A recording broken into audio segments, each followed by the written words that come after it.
Hello friend, আজকে সবাই ভালো আছো। আজও চলে এসেছি একটি অত্যন্ত গুরুত্বপূর্ণ ভিডিও নিয়ে। ইতিমধ্যেই বাংলার বাড়ি অর্থাৎ বাংলা আবাস যোজনায় দ্বিতীয় কিস্তি 60,000 টাকা দিয়ে দেওয়া হয়েছে। রাজ্যের মাননীয় মুখ্যমন্ত্রী মমতা বন্দ্যোপাধ্যায় গত দুদিন আগে উত্তরবঙ্গ সফরে গিয়ে সেখান থেকে আনুষ্ঠানিক সূচনা করেন এবং বেনিফিশিয়ারিদের অ্যাকাউন্টে সরাসরি সেই টাকা পৌঁছে দেন, 60,000 টাকা দ্বিতীয় কিস্তির টাকা।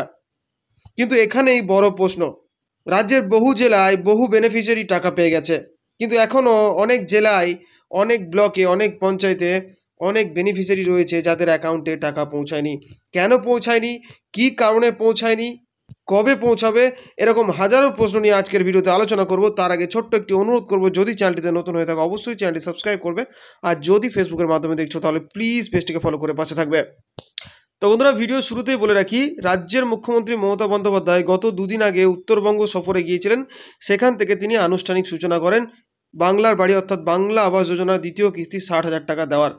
আর সেখান থেকেই জেলায় জেলায় সেই টাকা বেনিফিশিয়ারিদের অ্যাকাউন্টে পৌঁছে দেওয়ার ব্যবস্থা করে দেওয়া হয়, অর্থাৎ ট্রেজারি থেকে ছেড়ে দেওয়া হয়।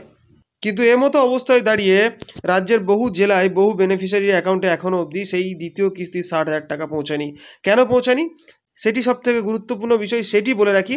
তার কারণ হচ্ছে, রাজ্যের মুখ্যমন্ত্রী মমতা বন্দ্যোপাধ্যায় আনুষ্ঠানিক সূচনা করেছেন, অর্থাৎ এই যে দ্বিতীয় কিস্তির টাকা, সেই দ্বিতীয় কিস্তির টাকা রাজ্যের যে সকল ট্রেজারিগুলি রয়েছে, রাজ্যের যারা আধিকারিক রয়েছে তাদের নির্দেশ দিয়ে দেওয়া হয়েছে, তারা যেন সেই টাকা অতি দ্রুত, যে সকল যোগ্য বেনিফিশিয়ারিরা রয়েছে যাদের প্রথম কিস্তির টাকা দিয়ে দেওয়া হয়েছে, যাদের লিন্টেল অবধি বাড়ি কমপ্লিট হয়ে গেছে, তাদেরকে যেন দ্বিতীয় কিস্তি 60,000 টাকা দিয়ে দেওয়া হয়। এটি রাজ্যের মুখ্যমন্ত্রী মমতা বন্দ্যোপাধ্যায় আনুষ্ঠানিক সূচনা করেন। আর সেই আনুষ্ঠানিক সূচনার সময় রাজ্যের যে জেলাগুলি রাজ্যের মুখ্যমন্ত্রী মমতা বন্দ্যোপাধ্যায়ের কাছে লিস্টেড করেছিল, তাদের অ্যাকাউন্টে কিন্তু সেখান থেকে, অর্থাৎ সেই সভা মঞ্চ থেকেই সেই টাকা তাদের অ্যাকাউন্টে পৌঁছে গেছে। এখনও অবধি যাদের অ্যাকাউন্টে টাকা পৌঁছায়নি তাদের টাকা কিন্তু খুব দ্রুত পৌঁছে যাবে। এবার বলে রাখি, কবে পৌঁছাবে এটা তো একটা বড় প্রশ্ন অনেকেরই। সেটি হচ্ছে, রাজ্যের প্রত্যেক জেলা ওয়াইজ সার্কেল করা থাকে, অর্থাৎ স্টেপ বাই স্টেপ কিন্তু প্রত্যেক জেলাতে টাকা চলে এসছে।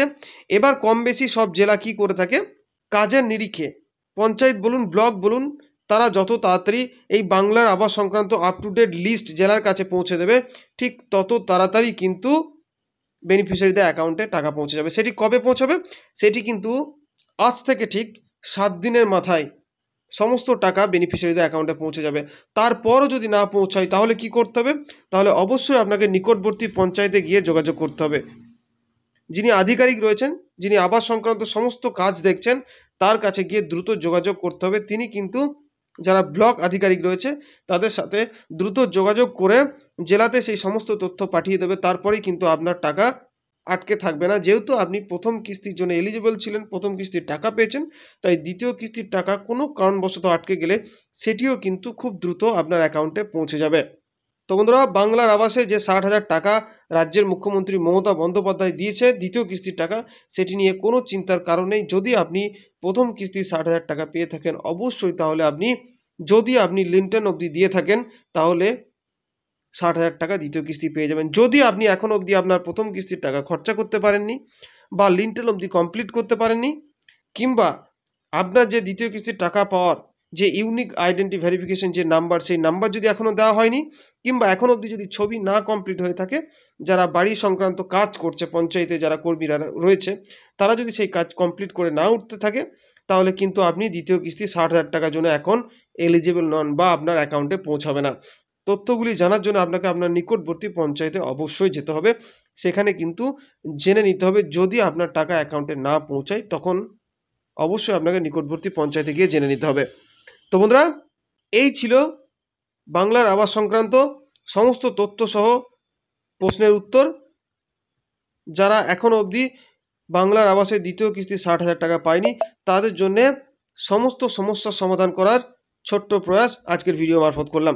তো বন্ধুরা, এরপরও যদি আরও কিছু জিজ্ঞাসা থেকে থাকে, অবশ্যই তোমরা আমার অফিসিয়াল হোয়াটসঅ্যাপ গ্রুপের লিঙ্ক ডিসক্রিপশন বক্সে দেওয়া থাকবে, সেখানে জয়েন হয়ে সরাসরি প্রশ্ন করতে পারবে। তো বন্ধুরা, সেই সঙ্গে অনুরোধ করবো ভিডিওটি বেশি বেশি করে শেয়ার করো, যাতে করে এই গুরুত্বপূর্ণ তথ্যটি সকলের কাছে পৌঁছে যায়। আর যদি ভিডিওটি ভালো লেগে থাকে অবশ্যই একটি লাইক করবে, সঙ্গে চ্যানেলটি সাবস্ক্রাইব করে পাশে থাকবে। আজ এ পর্যন্ত, ধন্যবাদ।